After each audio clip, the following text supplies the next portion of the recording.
오늘 아침에 눈을 떴는데 아내 얼굴을 마주하기가 무서웠다. 내 잘못으로 집안이 송두리째 흔들리고 있다는 사실이 머리를 짓눌렀다. 퇴직을 앞두고 그토록 공들여 모아둔 퇴직금과 노후 자금을 한순간에 욕심으로 날려버렸다.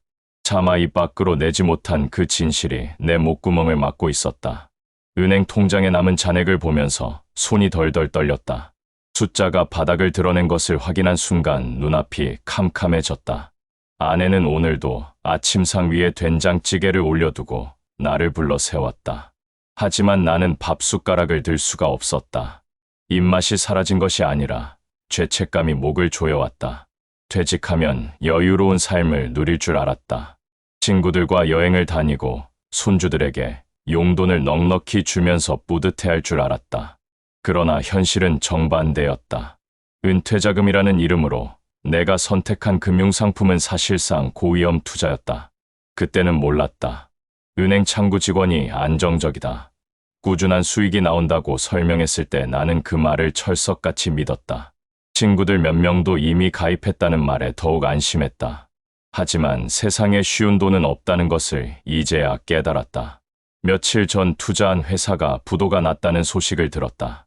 언론 기사로 접한 순간 가슴이 철렁 내려앉았다. 그러나 가족에게는 아직 말하지 못했다. 아내에게 털어놓으면 눈물을 흘릴 것이 뻔하고 아들에게 알리면 원망의 눈빛을 피할 길이 없을 것이다. 며느리는 노골적으로 나를 무능한 사람이라 부를지도 모른다. 그 생각만으로도 손끝이 시려왔다. 아침을 마치고 아내가 물었다. 퇴직금으로 뭘 할지 생각해 두었냐고. 그 질문에 대답하지 못하고 멍하니 앉아 있었다. 아내는 내가 피곤해서 그러려니 하고 대수롭지 않게 넘어갔다. 하지만 내 귀에는 그 말이 칼처럼 꽂혔다. 뭘 할지라니. 이미 사라진 돈을 두고 무슨 계획을 세울 수 있단 말인가. 나는 방으로 들어와 서류 뭉치를 꺼냈다. 투자 계약서와 거래 내역이 빼곡히 적힌 종이들이었다. 글자가 흐릿하게 보였다. 눈물이 번져서인지 아니면 마음이 흔들려서인지 분간할 수 없었다. 서류 맨 위에는 고위험 상품 투자 안내라는 문구가 분명히 적혀 있었다. 그런데 나는 왜 그 부분을 애써 외면했을까? 나의 안일함과 탐욕이 모든 화를 불러왔다. 창밖을 바라보니 놀이터에서 아이들이 뛰어노는 모습이 보였다. 그 평온한 풍경 속에서 나는 더더욱 외로웠다. 저 아이들의 부모는 아직 젊고 일할 수 있지만 나는 이제 은퇴자다. 더 이상 돈을 벌 기회가 많지 않다.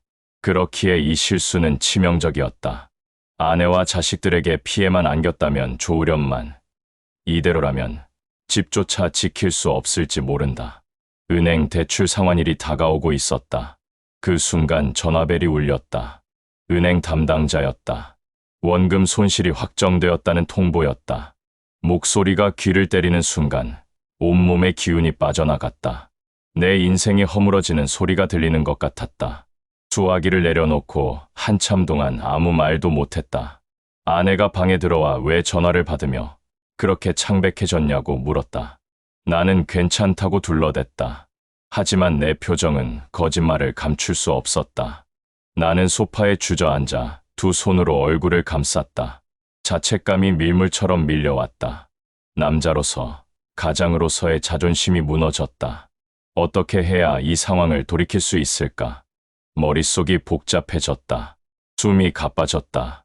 앞으로 닥칠 일이 두려웠다. 아내가 다시 물었다. 퇴직금을 어디에 두었냐고. 나는 차마 대답하지 못했다. 결국 거짓말이 튀어나왔다. 아직 은행에 그대로 있다고. 그 순간 내 거짓말이 또 다른 파멸의 씨앗이 될 것이라는 것을 알면서도 그렇게 말했다. 내 인생은 이제 어디로 흘러가게 될까? 그날 저녁 식탁에 앉았지만 젓가락을 들 힘조차 없었다. 아내는 내가 왜 요즘 들어 말수가 줄었는지 이상하다고 했다. 나는 대답 대신 억지 웃음을 지었다. 그러나 웃음은 오래 가지 않았다. 아내의 눈빛은 점점 의심으로 가득 차갔다. 결혼한 지 수십 년이 지났는데 내 마음을 이렇게 감추기 어려운 날도 없었다. 식사를 마치고 TV에서 경제 뉴스가 흘러나왔다. 사회자가 최근 투자 사기 사건을 보도하고 있었다. 은퇴자들의 돈이 사라졌다는 자막이 화면 아래를 흘러갔다. 순간 심장이 멎는 줄 알았다. 아내가 내 눈치를 보며 물었다. 당신도 저런 거 혹시 한 거 아니냐고. 나는 화들짝 놀라며 아니라고 소리쳤다. 너무 크게 말한 탓에 아내는 오히려 수상하다는 눈빛을 보냈다. 잠자리에 들어서도 눈을 감을 수가 없었다. 내 실수를 들키는 순간 아내는 어떤 표정을 지을까? 아들은 나를 어떻게 바라볼까? 손주들에게 당당히 용돈을 쥐어주던 할아버지 모습은 사라지고 무능한 노인으로 남게 되리라. 가슴이 답답해져서 새벽녘에 혼자 거실 불을 켜고 앉아 있었다. 테이블 위에 노인 계약서를 또 꺼내 보았다. 원금 보장 없음이라는 문구가 다시 눈에 들어왔다. 왜 그때는 보지 못했을까? 다음 날 아침 아들이 전화를 걸어왔다. 손주 학원비가 부족하다며 도와달라는 부탁이었다. 순간 말문이 막혔다. 이미 퇴직금은 사라졌는데 어떻게 도와줄 수 있겠는가? 아들에게 대답을 미루고 전화를 끊었다. 아내는 곁에서 그 전화를 듣고 의아한 눈빛을 보냈다. 나를 바라보며 왜 대답을 못하냐고 물었다. 나는 또다시 거짓말을 했다. 당장은 현금이 묶여 있어서 그렇다고. 스스로도 믿기 힘든 말이었지만 아내는 그 말을 곧이곧대로 믿지 않았다. 그날 저녁 아내는 내 방에 들어와 서랍을 열어보았다. 은행 서류와 계약서 뭉치를 발견한 순간 그녀의 얼굴이 굳어졌다. 서류를 들고 나를 바라보며 물었다. 이게 뭐냐고. 나는 더 이상 숨길 수 없었다. 결국 입을 열었다. 퇴직금이 사라졌다고. 그 말을 듣는 순간 아내는 다리에 힘이 풀린 듯 바닥에 주저앉았다. 눈물이 뺨을 타고 흘러내렸다. 그녀의 울음소리는 나를 가슴 깊이 찔렀다. 아내는 목소리를 높였다. 왜 그런 위험한 투자를 했냐고. 왜 상해 한마디 없이 그런 결정을 했냐고. 나는 변명조차 할 수 없었다. 내가 가장으로서 가족을 지켜야 할 책임이 있었는데 그 책임을 저버린 셈이었다. 아내는 침묵하다가 차갑게 말했다. 이 사실을 아들에게도 말해야 한다고. 그 순간 나는 공포에 휩싸였다. 아들에게 이 사실이 알려지면 나를 어떻게 볼까? 존경은커녕 원망과 경멸의 눈빛만 남을 것이다. 밤이 깊어갔다. 아내는 방문을 닫고 혼자 눈물을 삼켰다. 나는 거실 소파에 누워 천장을 바라보았다. 집 안은 고요했지만 내 마음은 폭풍우처럼 흔들리고 있었다. 잘못된 선택 하나가 이렇게 모든 것을 무너뜨릴 줄은 상상도 못했다. 돈이 사라진 것보다 더 고통스러운 건 가족의 신뢰가 깨지고 있다는 사실이었다. 아내의 눈빛은 이미 차갑게 식어 있었다. 이제 아들의 반응만 남았다. 그 순간이 두려워 잠을 이룰 수 없었다. 다음 날 아침 아내는 무표정하게 식탁에 밥을 올려두었다. 말 한마디 없이 젓가락을 툭 내려놓는 모습에서 서운함과 분노가 고스란히 전해졌다. 나는 그녀의 눈치를 보며 밥을 삼켰지만 입안에서 돌덩이처럼 느껴졌다. 아내는 결국 참지 못하고 물었다. 언제 아들에게 말할 거냐고. 그 질문에 나는 머뭇거리며 대답했다. 아직은 아니라고. 아내의 눈빛이 차갑게 식었다. 그날 오후 아들이 집에 찾아왔다. 손주와 며느리까지 함께였다. 아내는 내 눈치를 살피다가 갑자기 사실을 털어놓았다. 퇴직금이 사라졌다고. 그 순간 아들의 얼굴이 굳어졌다. 며느리는 놀란 눈으로 나를 바라보았다. 나는 아무 말도 할 수 없었다. 아들의 목소리가 떨렸다. 도대체 무슨 생각으로 그런 짓을 했냐고. 나는 고개를 떨군 채 입술만 달싹거렸다. 손주가 상황을 이해하지 못한 채 해맑게 웃으며 나에게 안기려 했지만 나는 그 작은 손을 잡을 용기가 없었다. 아들은 점점 목소리를 높였다. 은퇴한 부모가 노후를 위해 모아둔 돈을 지켜야 하는데 왜 그런 위험한 선택을 했냐고. 며느리는 곁에서 차갑게 말했다. 앞으로는 우리 집 문제에 더 이상 손대지 말라고.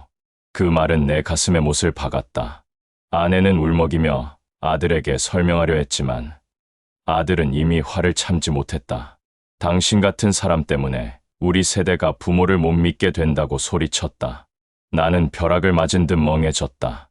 며느리는 아이 손을 잡고 거실 밖으로 나갔다. 문이 닫히는 소리가 집안을 가득 메웠다.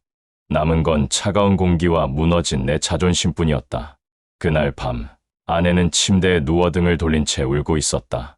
나는 다가가 말을 건네려 했지만 아무 말도 나오지 않았다. 잘못했다는 말조차 무의미하게 들릴 것 같았다. 결국 나는 거실로 나와 다시 서류를 꺼내 보았다. 사라진 돈은 돌아오지 않았다. 그러나 내 눈길은 한 구석에 적힌 안내 문구에 멈췄다. 금융감독원 피해 신고 센터.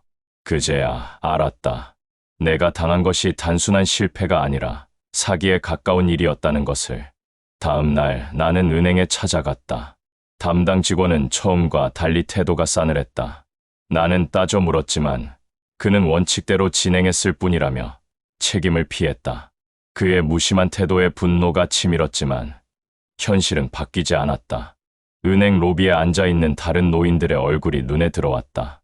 그들도 나와 같은 피해자일까? 아니면 나만 어리석었던 걸까? 집으로 돌아오는 길, 버스 창밖을 바라보며 생각했다. 이렇게 무너진 인생을 다시 세울 수 있을까? 아내와 아들의 신뢰를 되찾을 방법이 있을까?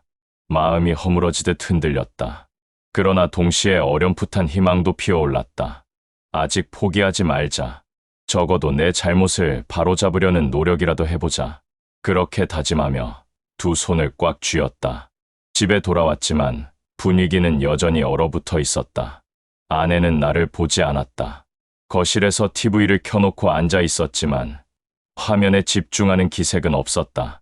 눈가가 부어 있었고 그 표정은 나를 더 괴롭게 만들었다. 나는 조심스럽게 다가가 입을 열었다. 은행에서 피해 신고를 할 수 있다고 한다고. 그러나 아내는 무심하게 대답했다. 이미 늦은 일이라고. 그 말은 내 가슴을 무겁게 눌렀다. 며칠 뒤 아들은 다시 집에 찾아왔다. 이번에는 손주와 며느리를 데려오지 않았다. 그는 내 앞에 앉자마자 단도직입적으로 물었다. 앞으로 어떻게 할 거냐고. 그 질문에 나는 아무 말도 못했다.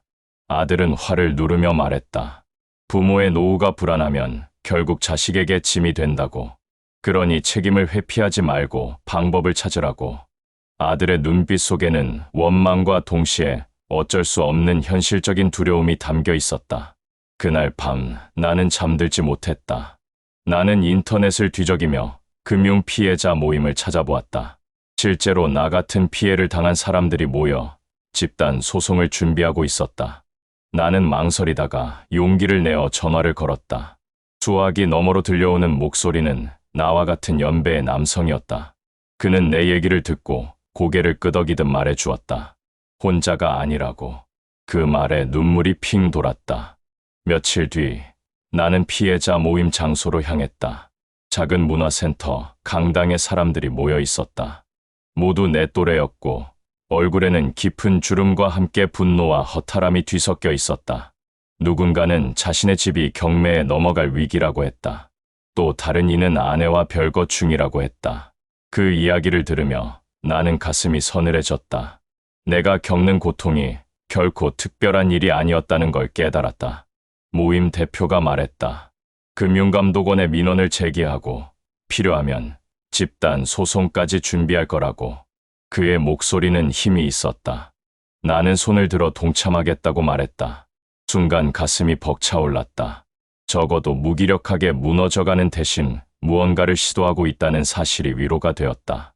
그러나 집으로 돌아오자 아내의 반응은 싸늘했다. 그녀는 내 눈치를 보며 말했다. 이제 와서 무슨 소용이냐고. 이미 신뢰는 깨졌다고. 그 말에 다시 가슴이 무너져 내렸다. 하지만 이번만큼은 물러설 수 없었다. 나는 조용히 말했다. 이대로 포기하면 정말 끝이라고. 적어도 할 수 있는 건 해보자고. 그날 밤, 오랜만에 마음속에 작은 불씨가 피어올랐다. 아내와의 관계는 여전히 차갑지만 내가 가만히 무너져 내리는 모습을 보며 후회만 하는 건 더는 견딜 수 없었다. 내 잘못을 바로잡기 위해서라도 끝까지 싸워야 했다. 며칠 동안 나는 피해자 모임 사람들과 계속 연락을 주고받았다. 그들과의 대화는 내게 힘이 되었지만 집안 분위기는 여전히 어두웠다. 아내는 나와 거의 말을 하지 않았다. 밥상을 차려주고는 조용히 방으로 들어가 버렸다. 식탁 위에서 혼자 밥을 씹는 시간이 너무 길게 느껴졌다. 숟가락이 그릇에 부딪히는 소리만 집안에 울렸다. 그날 저녁 아들은 다시 전화를 걸어왔다. 그의 목소리는 냉담했다. 부모의 문제를 더는 자신이 감당할 수 없다고 했다. 며느리도 불만이 많다고 덧붙였다. 나는 차마 대답을 할 수 없었다. 통화를 끊고 나니 손이 떨렸다. 아내가 내 표정을 보고 조용히 한마디 했다. 결국 우리가 짐이 되었다고. 그 말은 나를 뼛속까지 아프게 했다. 그날 밤 나는 잠들지 못하고 거실 창문을 열었다. 차가운 바람이 불어왔지만 머릿속은 더 뜨거웠다. 내가 왜 이런 길을 선택했을까? 은퇴 후 남은 인생을 평화롭게 살고 싶었던 것뿐인데 욕심이 눈을 가렸다. 내 잘못으로 아내는 눈물 짓고 아들은 분노하고 손주는 아무것도 모른 채 밝게 웃고 있다. 그 아이의 웃음소리를 떠올리자 가슴이 무너졌다. 다음 날 피해자 모임에서 함께 금융감독원에 민원을 넣기로 했다. 작은 희망이라도 붙잡아야 했다. 하지만 집에 돌아와 아내에게 이 사실을 전하자 그녀는 고개를 저었다. 기대하지 말라고. 이미 사라진 돈은 돌아오지 않는다고. 나는 대답 대신 고개를 숙였다. 그러나 속으로는 다짐했다. 비록 돈을 되찾지 못하더라도 내 잘못을 바로잡으려는 노력은 보여주어야 한다고.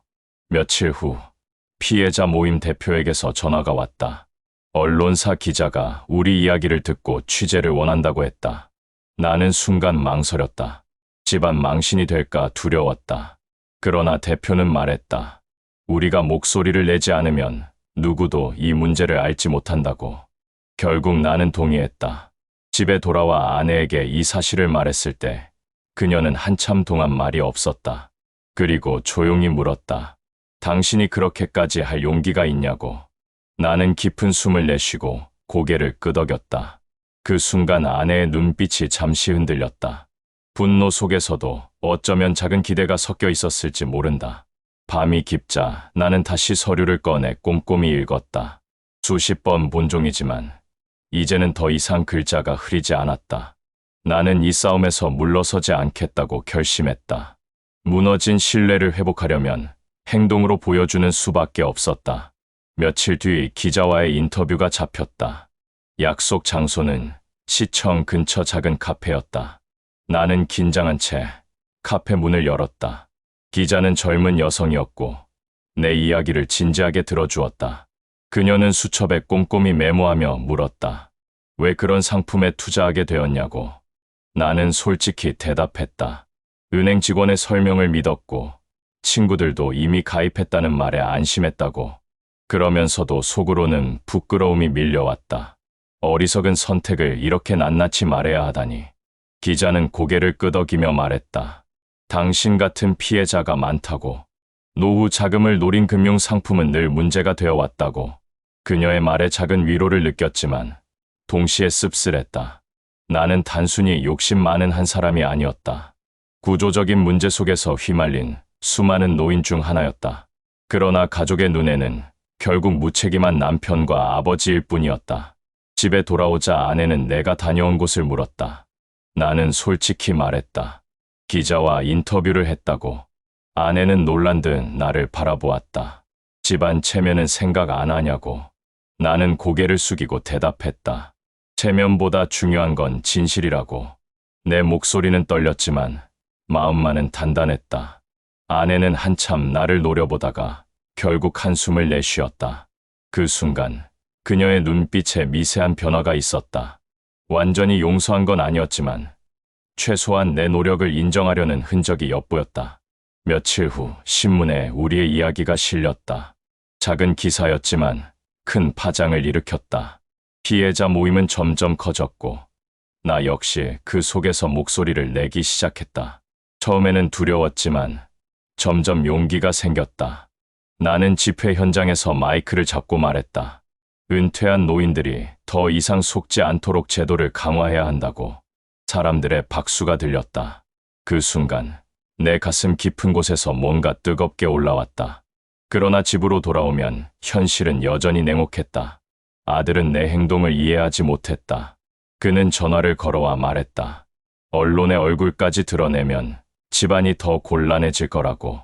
며느리는 이미 불만이 쌓여 있었다. 나는 그의 말을 조용히 들으며 대답했다. 집안 체면도 중요하지만 이 문제를 해결하지 않으면 더 큰 피해가 이어진다고. 아들은 대꾸하지 않았다. 차가운 침묵만 흘렀다. 그날 밤, 나는 아내와 마주 앉았다. 그녀는 내 손을 바라보다가 조용히 말했다. 당신이 정말 변하려는 거라면 끝까지 책임지라고. 그 말에 가슴이 저릿했다. 아내의 믿음을 되찾기 위해서는 더 큰 용기가 필요했다. 나는 고개를 끄덕이며 약속했다. 이번만큼은 절대 물러서지 않겠다고. 피해자 모임은 점점 규모가 커졌다. 처음에는 몇 명에 불과했지만 이제는 수십 명이 모여 목소리를 높였다. 우리는 금융감독원 앞에서 집회를 열었다. 피켓을 든 사람들의 손이 떨렸고 목소리에는 분노가 묻어 있었다. 나도 그들 사이에 섰다. 마이크를 잡는 순간 손에 땀이 흥건히 배어나왔지만 나는 목청을 다해 외쳤다. 더 이상 은퇴자들이 속아서는 안 된다고. 그날 집회가 끝난 뒤 몇몇 사람들과 근처 식당에 모여 밥을 먹었다. 모두가 한 목소리로 말했다. 가족에게 손가락질을 받는 고통이 가장 힘들다고. 돈을 잃은 것도 아프지만 사랑하는 사람의 신뢰를 잃는 게 더 무겁다고. 나는 그들의 이야기를 들으며 눈시울이 붉어졌다. 나 역시 같은 처지였기 때문이다. 집에 돌아오니 아내가 나를 기다리고 있었다. 그녀의 표정은 차가웠다. 뉴스에서 내 모습을 본 모양이었다. 왜 그렇게까지 하냐며 따졌다. 나는 조용히 말했다. 돈을 되찾지 못하더라도 이대로 물러서면 후회만 남는다고. 아내는 말없이 눈을 감았다. 눈가에 주름이 깊게 패였다. 그 모습에 가슴이 미어졌다. 며칠 뒤 금융감독원에서 연락이 왔다. 우리가 제출한 민원이 접수되었다는 소식이었다. 절차는 오래 걸리겠지만 공식적인 조사에 착수한다는 말은 작은 희망이 되었다. 나는 전화를 끊고 거실에서 소리 없이 울었다. 아내가 방에서 나와 내 모습을 보고 한참을 지켜보다가 아무 말 없이 물 한 잔을 건네주었다. 그 조그마한 행동이 내게는 큰 위로가 되었다. 하지만 아들의 반응은 달랐다. 그는 전화를 걸어 화를 냈다. 부모가 이런 일로 언론에 오르내리는 게 창피하다고. 며느리도 불만이 많아 집안 분위기가 엉망이라고. 나는 잠시 침묵하다가 조용히 말했다. 내가 창피할지 몰라도 나는 아버지로서 최소한의 책임을 다하려는 것뿐이라고. 아들은 대답하지 않았다. 수화기 너머로 짧은 한숨만 들렸다. 그날 밤 나는 오래도록 창밖을 바라보았다. 아내는 내 곁에 앉아 있었다. 그녀는 말없이 내 손을 잡았다. 처음으로 그녀의 온기가 전해졌다. 여전히 분노와 상처가 남아있지만 적어도 완전히 등을 돌리지는 않았다는 걸 느꼈다. 그 순간 나는 무너진 마음속에서 다시 희망을 품었다. 아직 기회가 있다. 신뢰를 되찾을 수 있는 마지막 기회가. 며칠 뒤 피해자 모임 대표로부터 연락이 왔다. 국회에서 금융 피해자 실태를 청취하겠다고 우리를 부른다는 소식이었다. 나는 한동안 말이 나오지 않았다. 국회라니. 그런 곳에 내가 서게 될 줄은 꿈에도 몰랐다. 하지만 이제는 물러설 수 없었다. 아내에게 이 사실을 전하자 그녀는 놀란 듯 내 얼굴을 똑바로 바라보았다. 그리고 조용히 말했다. 당신이 끝까지 책임질 수 있냐고. 나는 고개를 끄덕였다. 국회 청문회 당일 나는 떨리는 가슴을 안고 자리에 앉았다. 앞에는 의원들이 줄지어 앉아 있었고 카메라 플래시가 번쩍였다. 차례가 오자 나는 마이크 앞에 섰다. 목소리가 떨렸지만 용기를 내어 말했다. 나는 은퇴 후 평범한 가정을 지키고 싶었을 뿐이었다고. 그러나 은행과 금융사의 달콤한 말에 속아 평생 모은 퇴직금을 잃었다고. 그리고 가족의 신뢰까지 잃었다고. 말이 끝나자 방 안은 잠시 고요해졌다. 그 순간 나는 울컥했다. 눈물이 모글대를 타고 올라왔다. 의원 중 한 명이 조용히 물었다. 가장 힘든 게 무엇이냐고. 나는 대답했다. 돈이 아니라 가족이라고. 아내의 눈물, 아들의 원망, 손주의 해맑은 얼굴이 가장 괴롭다고. 내 목소리는 갈라졌고 눈가가 젖어 있었다. 청문회가 끝난 뒤 언론은 우리의 이야기를 대서특필했다. 피해자들의 사연이 사회적 이슈가 되었다. 나는 그날 저녁 집으로 돌아왔다. 아내가 나를 기다리고 있었다. 그녀는 내 손을 꼭 잡았다. 말없이 눈물이 맺혔다.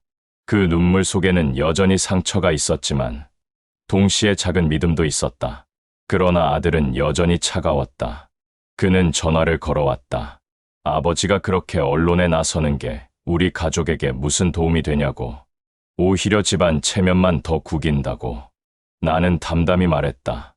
체면보다 중요한 건 정의라고. 언젠가 내가 아버지를 이해할 날이 올 거라고. 수화기 너머로 아들은 아무 대답도 하지 않았다. 그날 밤 아내와 함께 늦은 저녁을 먹었다. 오랜만에 식탁에서 따뜻한 공기가 느껴졌다. 그녀는 조용히 말했다.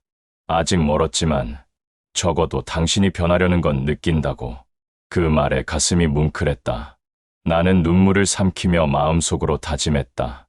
이 싸움은 나 개인만의 싸움이 아니다. 우리 세대 모두의 싸움이다. 그리고 가족을 다시 지키기 위한 마지막 기회다.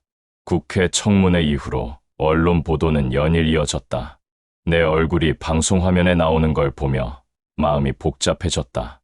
한편으로는 부끄럽고 또 한편으로는 조금이나마 의미 있는 일을 하고 있다는 자부심도 느껴졌다. 그러나 집안의 긴장은 여전했다. 아들은 연락을 끊다시피 했다. 며느리도 내 얼굴을 보려 하지 않았다. 손주마저 한동안 우리 집에 오지 않았다. 집안이 점점 더 고립되는 기분이었다. 아내는 그런 상황 속에서도 조심스럽게 나를 바라보았다. 그녀는 예전처럼 따뜻하지는 않았지만 가끔은 눈빛 속에 연민이 담겨 있었다. 저녁 밥상을 함께 마주할 때면 그녀는 여전히 말이 적었지만 나를 완전히 밀어내지는 않았다. 나는 그 작은 변화에 감사했다. 그러던 어느 날 피해자 모임 대표에게서 급한 연락이 왔다.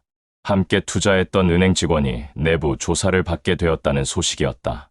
금융감독원의 조사 결과 상품 설명 과정에서 고의적으로 위험성을 축소했다는 정황이 드러났다는 것이다. 나는 핏줄이 뛰는 걸 느꼈다. 드디어 진실이 드러나고 있었다. 그날 밤 아내에게 이 소식을 전했다. 그녀는 잠시 놀란 표정으로 나를 바라보다가 조용히 말했다. 정말이라면 조금은 마음이 놓인다고. 그러나 그녀는 이내 덧붙였다. 하지만 이미 잃어버린 건 돈이 아니라 믿음이라고. 그 말은 여전히 가슴을 찔렀다. 며칠 뒤 피해자 모임 사람들과 함께 기자회견을 열었다. 우리는 금융사와 은행의 무책임을 규탄하며 보상을 요구했다. 기자들 앞에 선 나는 더 이상 떨지 않았다. 목소리에 힘을 실었다. 나만의 문제가 아니라고. 수많은 은퇴자들의 피 같은 돈이 사라졌다고. 사람들의 박수가 터져 나왔지만 내 마음은 여전히 복잡했다. 가족과의 관계는 여전히 회복되지 않았기 때문이다. 집으로 돌아와 거실에 앉았다. 불 꺼진 집 안에서 아내가 내 옆에 조용히 앉았다. 그녀는 손에 오래된 가족 사진을 들고 있었다. 젊은 시절 우리가 웃으며 찍은 사진이었다. 그녀는 사진을 바라보다가 조용히 속삭였다. 우리가 다시 그때처럼 웃을 수 있을까? 나는 대답하지 못했다. 대신 그녀의 손을 꼭 잡았다. 언젠가는 반드시 다시 웃을 날이 올 거라고 마음속으로 되뇌었다. 기자회견 이후 은행 본사에서 연락이 왔다. 담당 직원의 과실이 일부 인정되었다며 보상 논의를 시작하겠다는 내용이었다. 그러나 보상의 범위는 미미했다. 원금 대부분은 이미 회수 불가능하다는 답변이었다. 그 말을 들은 순간 허탈한 웃음이 새어나왔다. 싸움 끝에 얻은 결실이 고작 이 정도라니. 피해자 모임 사람들도 크게 실망했다. 몇몇은 보상이라도 일부 받을 수 있다는 사실에 위안을 삼았지만 대부분은 분노했다. 나 역시 마음이 복잡했다. 분노와 안도, 허탈감이 동시에 뒤엉켰다. 집에 돌아오자 아내는 내 표정을 보고 모든 걸 짐작한 듯 조용히 물었다. 결국 돈은 못 돌려받는 거냐고. 나는 고개를 떨군 채 대답했다. 그렇다고. 그날 밤 아내는 깊은 한숨을 쉬며 말했다. 이제는 현실을 받아들이고 살아야 한다고. 그 목소리에는 체념과 슬픔이 섞여 있었다. 나는 대답 대신 고개를 끄덕였다. 그러나 내 마음속에서는 또 다른 다짐이 생겨났다. 돈을 완전히 되찾을 수는 없더라도 다시는 이런 피해가 생기지 않도록 끝까지 목소리를 내야 한다는 다짐이었다. 며칠 뒤 피해자 모임은 국회 앞에서 두 번째 집회를 열었다. 이번에는 더 많은 사람들이 모였다. 피켓을 든 노인들의 손이 떨렸지만 목소리는 힘찼다. 나는 다시 마이크를 잡았다. 우리는 단순히 돈을 요구하는 게 아니라 정의를 요구한다고. 우리의 노후가 존중받을 권리가 있다고. 사람들의 눈빛 속에 눈물이 맺혀 있었다.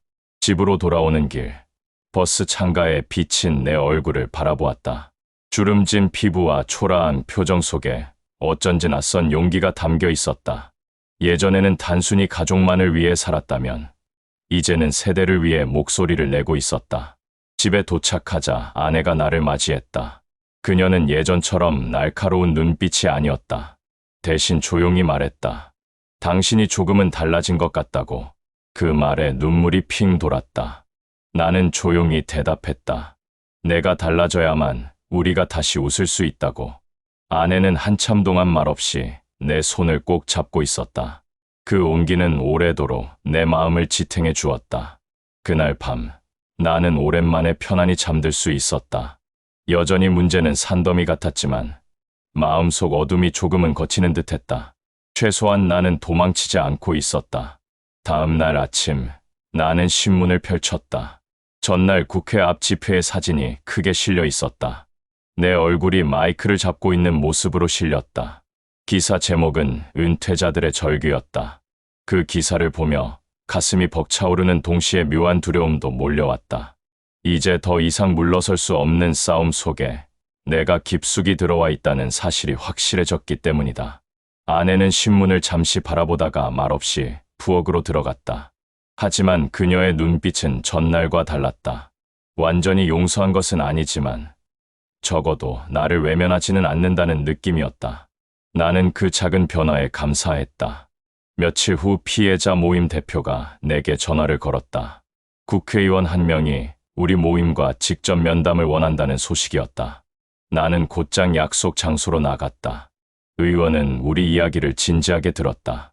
그는 법과 제도 개선을 약속했다. 그 순간 가슴이 뜨거워졌다. 비록 모든 게 당장 바뀌지는 않겠지만 우리의 목소리가 세상에 닿고 있다는 걸 실감했다. 집으로 돌아와 아내에게 이 사실을 전했다. 그녀는 잠시 멈칫하더니 조용히 미소를 지었다. 아주 작고 희미한 미소였지만 그 미소 하나가 내게는 큰 희망이 되었다. 그러나 아들은 여전히 냉담했다. 그는 전화를 걸어 말했다. 아버지가 이렇게 나서는 게 결국 집안 체면만 더 구긴다고. 나는 침묵하다가 조용히 대답했다. 언젠가 내가 아버지를 이해할 날이 올 거라고. 그 말에 아들은 화를 내며 전화를 끊었다. 수화기 너머의 뚝 소리가 내 마음을 깊이 파고들었다. 밤이 깊어가자 나는 아내와 마주 앉았다. 그녀는 내 손을 잡으며 말했다. 아직 아들과 며느리가 마음을 열지는 않았지만 당신이 달라지려는 건 느낀다고. 나는 눈물이 차올라서 아무 말도 할 수 없었다. 그 순간 내 마음속에 확신이 생겼다. 가족을 완전히 되찾기 위해서는 시간이 필요하겠지만 그 길을 포기하지 않겠다고. 잠들기 전 창문을 열어 밤하늘을 바라보았다. 어둠 속 별빛이 또렷하게 빛나고 있었다. 나는 속으로 중얼거렸다. 아직 끝나지 않았다.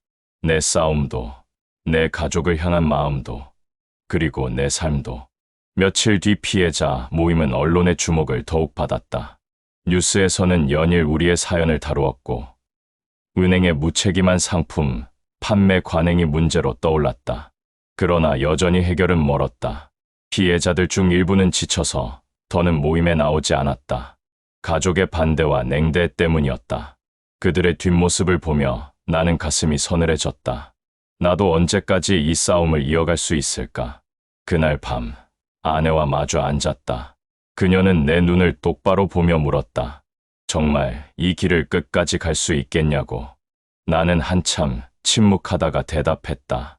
비록 결과가 없더라도 내가 할 수 있는 데까지는 가보겠다고. 아내는 한숨을 쉬었지만 이번에는 더 이상 말리지 않았다.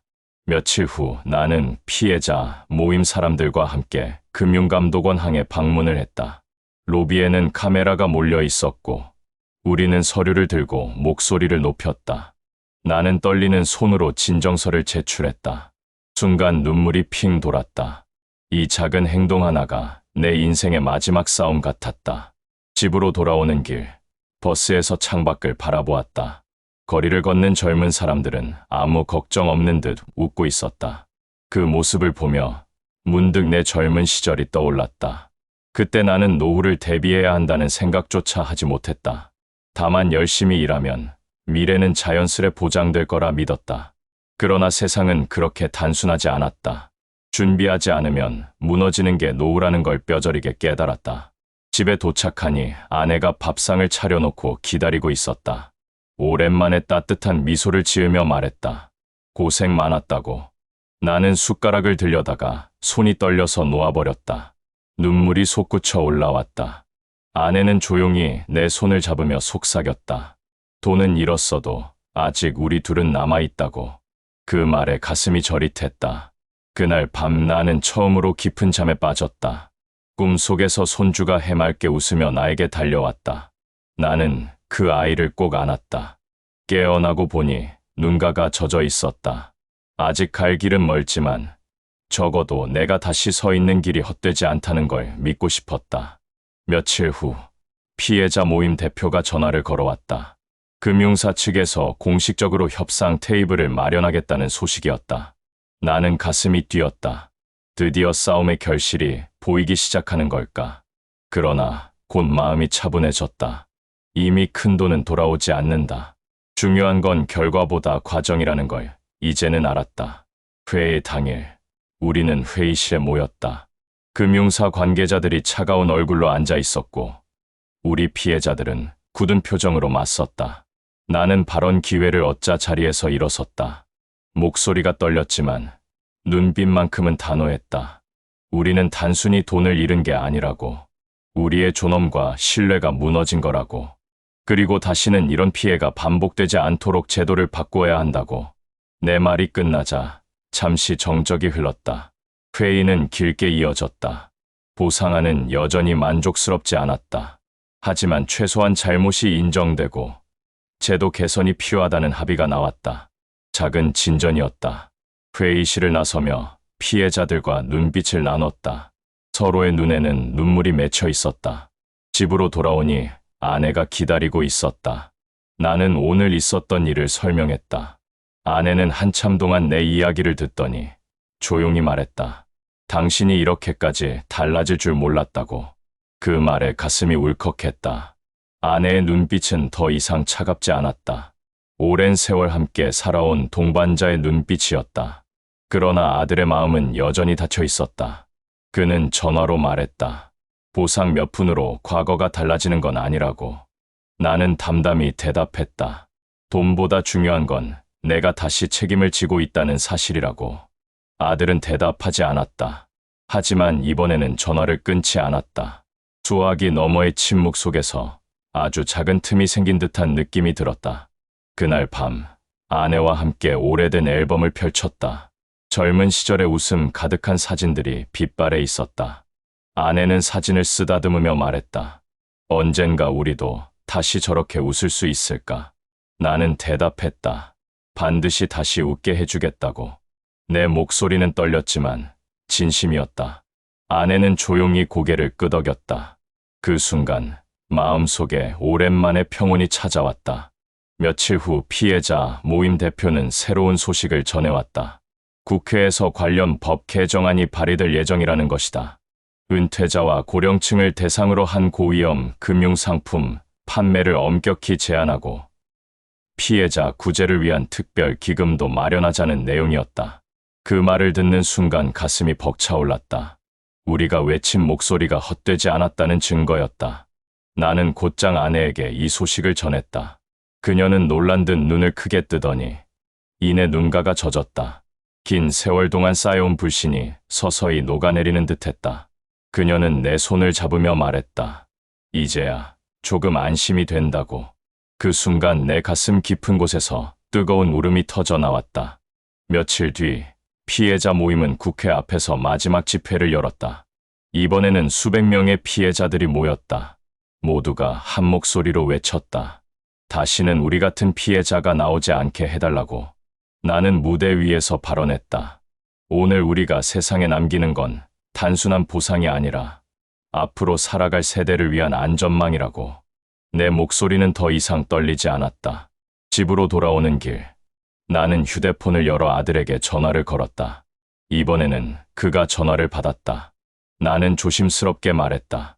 아버지가 지난날 잘못한 건 변명할 여지가 없다고. 하지만 이제는 달라지고 싶다고. 침묵이 흘렀다. 그리고 아들의 목소리가 들려왔다. 아직은 화가 난다고. 하지만 아버지가 진심이라면 언젠가 믿어보겠다고. 그 순간 눈물이 핑 돌았다. 아주 작은 변화였지만 내겐 세상 무엇보다 큰 희망이었다. 그날 저녁, 손주가 오랜만에 우리 집에 왔다. 아이는 아무것도 모른다는 듯 밝게 웃으며 나에게 달려와 안겼다.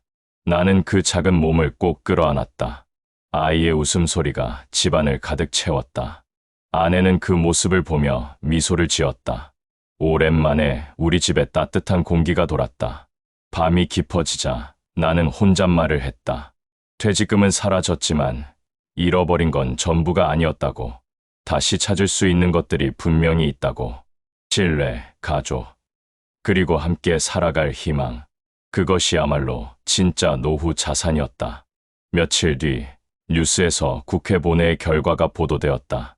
마침내 고위험 금융상품 판매 제한법이 통과되었다는 소식이었다. 화면 속 자막을 보는 순간 눈물이 쏟아졌다.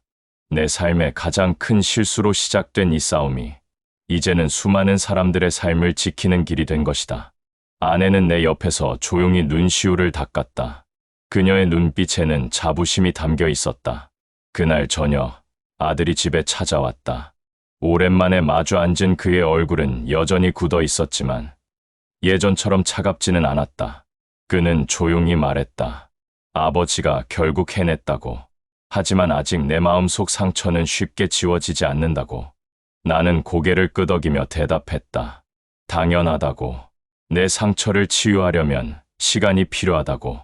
아들은 한숨을 내쉬더니 잔을 들어 올렸다. 오랜만에 함께하는 술자리였다. 우리는 말없이 잔을 부딪혔다. 그 소리가 집안에 맑게 울려 퍼졌다. 아내는 부엌에서 미소를 지으며 우리를 바라보고 있었다. 그 순간 집안 가득 오래된 벽돌처럼 쌓여있던 긴장이 서서히 허물어지는 듯했다. 며칠 후 피해자 모임 마지막 회의가 열렸다. 대표는 눈물이 맺힌 얼굴로 말했다. 우리가 이룬 건 단순히 보상이 아니라 제도적 변화라고. 모두가 박수를 쳤다. 나도 함께 손뼉을 치며 눈물이 흘렀다. 이제 모임은 해산하지만 우리의 이야기는 남을 것이다. 집에 돌아와 아내와 함께 손주 사진을 바라보았다. 나는 조용히 말했다. 언젠가 이 아이가 커서 세상을 살아갈 때는 우리가 겪은 고통을 반복하지 않게 하고 싶다고. 아내는 내 어깨에 기대며 고개를 끄덕였다. 그날 밤 나는 창문을 열고 깊은 숨을 내쉬었다. 은퇴 후 한순간의 욕심으로 모든 걸 잃을 뻔했지만 결국 나는 다시 일어섰다. 비록 돈은 돌아오지 않았지만 나는 더 소중한 걸 되찾았다. 가족의 신뢰와 내 삶의 의미였다. 그 순간 밤하늘의 별빛이 유난히 밝게 빛나는 것 같았다. 시간은 흘러 피해자 모임이 끝난 뒤에도 나는 여전히 바쁘게 지냈다. 금융감독원에서 연락이 와 피해 사례 교육 강연을 부탁한 것이다. 처음에는 망설였다. 내가 무슨 강연을 할 자격이 있나 싶었다. 하지만 곧 마음을 고쳐먹었다. 내가 겪은 아픔을 다른 사람들이 반복하지 않게 하는 게 내 역할이라는 생각이 들었기 때문이다. 강연 당일, 작은 강당에는 은퇴자들과 중년 부부들이 모였다. 나는 마이크 앞에 서서 떨리는 목소리로 내 이야기를 시작했다. 퇴직금을 잃은 순간부터 가족의 신뢰를 되찾기 위해 노력한 과정까지 모두 털어놓았다. 강당 안은 숨죽인 듯 조용했다. 어떤 이는 눈가를 훔쳤다. 이야기를 마치자 큰 박수가 터져 나왔다. 그 순간 가슴이 벅차올랐다. 내 실패가 누군가에게는 교훈이 될 수 있다는 사실이 위로가 되었다. 집으로 돌아오니 아내가 기다리고 있었다. 그녀는 내 손을 꼭 잡으며 말했다. 오늘 당신을 보며 예전과는 완전히 달라졌다는 걸 느꼈다고. 나는 눈물이 차올라 말을 잇지 못했다. 아내는 내 어깨에 손을 얹으며 조용히 웃었다. 그 웃음은 오랜 세월 함께한 동반자의 따뜻한 위로였다. 며칠 후 아들과 손주가 우리 집에 찾아왔다. 며느리까지 함께였다. 처음에는 어색한 분위기가 흘렀지만 손주가 밝게 웃으며 달려와 내 품에 안겼다. 나는 그 작은 몸을 안고 한참 동안 눈물을 흘렸다. 아들은 그런 나를 보며 조용히 말했다.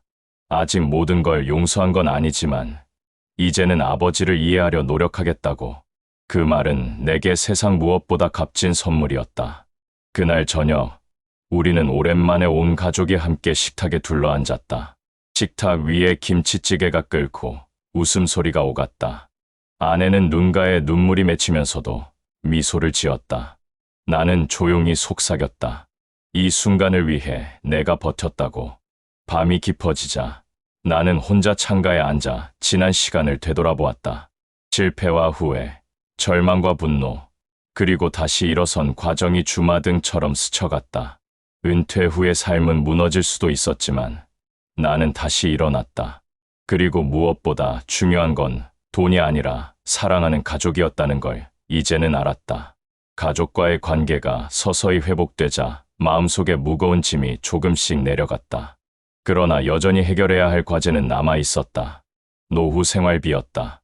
퇴직금 대부분이 사라진 탓에 앞으로의 삶을 어떻게 꾸려가야 할지가 큰 문제였다. 나는 아내와 마주 앉아 진지하게 대화를 나눴다. 허세도 변명도 없이 현실을 그대로 이야기했다. 아내는 잠시 침묵하다가 조용히 말했다. 이제는 안전한 길을 택하자고. 욕심내지 말고 있는 자산으로 어떻게든 꾸려가자고. 나는 고개를 끄덕였다. 우리가 함께라면 버틸 수 있다고 믿었다. 며칠 후 나는 구청에서 운영하는 시니어 재취업 프로그램에 등록했다. 처음에는 자존심이 상했다. 은퇴 후 다시 일을 찾아야 한다는 사실이 괴로웠다. 하지만 막상 현장에 나가보니 나와 같은 사람들이 많았다. 모두가 가족을 위해 다시 일을 시작하고 있었다. 우리는 서로의 등을 두드리며 위로했다. 나는 지역 도서관에서 관리 보조 일을 맡게 되었다. 하루 종일 책을 정리하고 이용객들을 안내했다. 힘든 일이었지만 땀 흘린 대가로 받는 작은 월급은 내게 큰 의미였다. 그 돈으로 손주에게 장난감을 사주었을 때 아이의 웃음이 세상을 다 가진 듯 느껴졌다. 집으로 돌아오면 아내가 저녁을 차려놓고 기다렸다. 예전과 달리 우리는 매일 하루 일과를 나누며 웃을 수 있었다. 그녀는 내게 말했다. 돈은 많이 없어도 이렇게 사는 게 진짜 행복 같다고. 나는 눈시울이 붉어졌다. 그날 밤 아들에게서 메시지가 왔다. 고생 많다고, 건강 챙기라고. 짧은 문장이었지만 내겐 눈물이 날 만큼 소중했다. 나는 곧바로 답장을 보냈다. 아버지는 이제야 진짜 책임을 배우고 있다고. 창밖을 보니 어둠 속 가로등 불빛이 따뜻하게 번지고 있었다. 나는 조용히 다짐했다. 은퇴 후의 삶은 돈으로만 채워지지 않는다. 사랑하는 사람들과 함께 살아가는 시간이야말로 진짜 자산이라는 걸 이제야 알았다. 시간은 흐르고 나는 점점 새로운 일상에 익숙해졌다. 도서관에서 일하는 동안 많은 사람들을 만났다. 어떤 이들은 내 또래였고 어떤 이들은 젊은 학생들이었다. 그들은 내게 존중을 보냈고 나는 그 속에서 다시 살아있다는 실감을 느꼈다. 작은 일이라도 누군가에게 도움이 된다는 사실이 내게 큰 힘이 되었다. 집으로 돌아오면 아내가 늘 환하게 맞이했다. 예전의 싸늘함은 사라지고 이제는 따뜻한 미소가 자리 잡았다. 우리는 저녁을 함께하며 하루를 나눴다. 때로는 과거를 이야기했고 때로는 미래를 그렸다. 그녀는 말했다.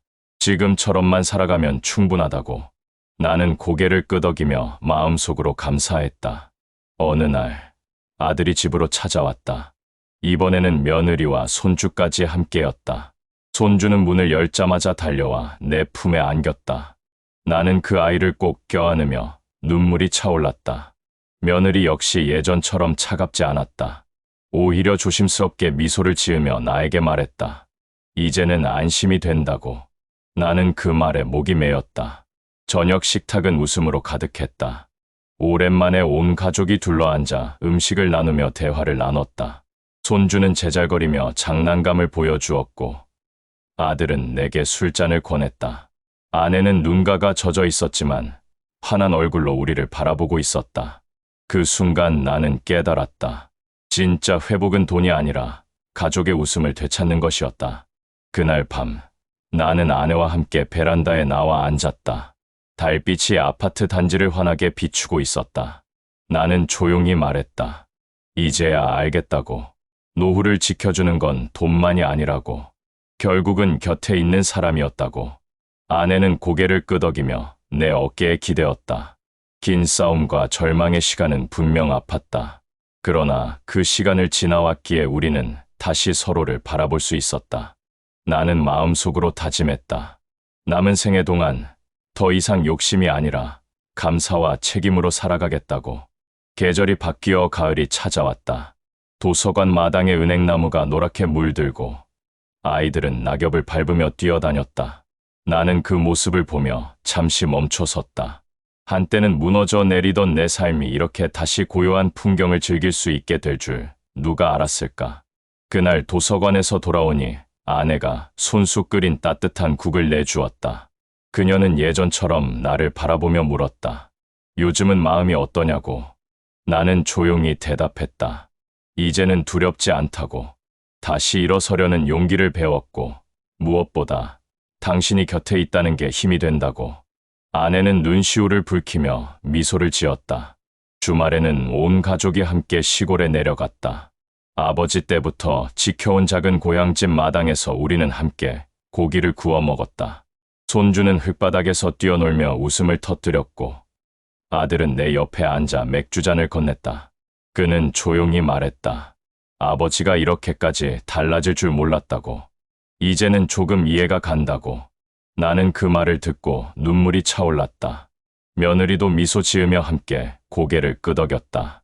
그날 밤 고향집 마당에서 별빛을 올려다보았다. 바람은 차가웠지만 마음은 따뜻했다.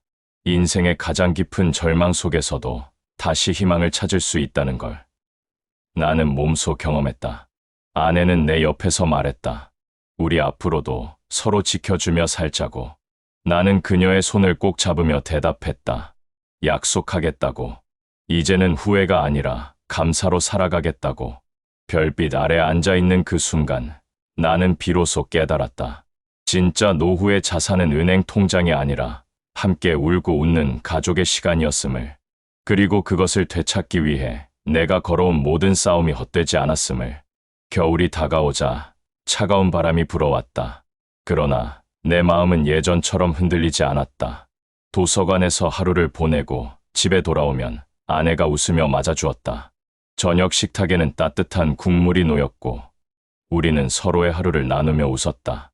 한때는 거짓말과 침묵으로 가득했던 시간이 이제는 대화와 이해로 채워졌다. 어느 날 손주가 학교 과제를 가져와 나에게 물었다. 할아버지, 실패란 뭐냐고. 나는 잠시 생각하다가 대답했다. 실패는 끝이 아니라 다시 시작하는 기회라고. 아이는 고개를 끄덕이며 웃었다. 그 순간 나는 깨달았다. 내 이야기는 단순히 나의 고통이 아니라 다음 세대를 위한 교훈이 될 수도 있다는 것을. 가족과 함께 지내는 시간이 많아졌다. 주말이면 모두가 모여 식탁을 채웠고 웃음소리가 집안을 울렸다. 아들은 여전히 때로는 날카로운 말을 했지만 그의 눈빛은 더 이상 차갑지 않았다. 며느리도 자연스레 대화에 끼어들었고 손주는 해맑게 웃으며 뛰어다녔다. 밤이 깊어가면 아내와 함께 창가에 앉았다. 그녀는 내 손을 잡으며 말했다. 결국 우리가 다시 여기까지 왔다고. 나는 눈시울이 젖은 채 대답했다. 당신이 있었기에 가능했다고. 지난날 나는 퇴직금이라는 돈을 잃고 모든 걸 잃었다고 생각했다. 그러나 시간이 흐르며 깨달았다. 잃은 것은 돈뿐이었다. 다시 찾은 것은 훨씬 더 소중했다. 아내의 신뢰, 아들의 이해, 며느리의 미소, 손주의 웃음. 그것이야말로 진짜 자산이었다. 나는 이 이야기를 마음속에 새겼다. 남은 생애 동안 절대 잊지 않을 것이다. 노후를 지켜주는 건 결국 돈이 아니라 사람이다.